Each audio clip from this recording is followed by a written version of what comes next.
почитувани, манипулациите изнесени од страна на ВМРО ДПМН во однос на работењето на комисијата за 24 декември јасно покажуваат дека сака да избегнат одговорноста за настаните што се случија на 24 декември.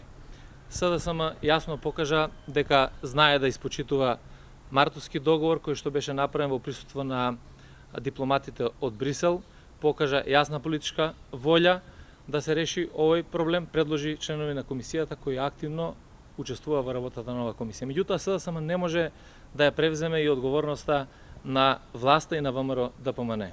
Да требаше комисијата да работи без председател, таа ќе започне со работа уште на 16 март, а не дури на 11 јуни кога беше направен договорот за председател на комисијата.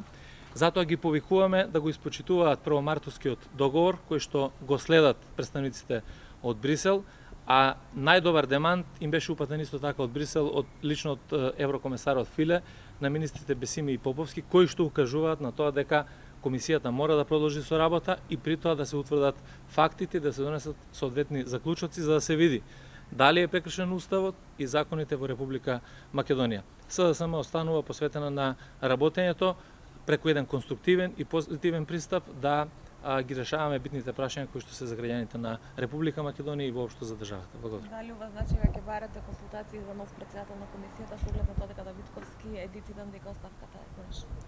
Тоа е работа која што треба да ја покрене председателот на државата Ѓорѓи Иванов, како што ја водеше и пред именувањето на Давидковски за нов председател. Нашиот став е дека комисијата мора да има председател за да може да работи во полн состав. Има ли неформални средби?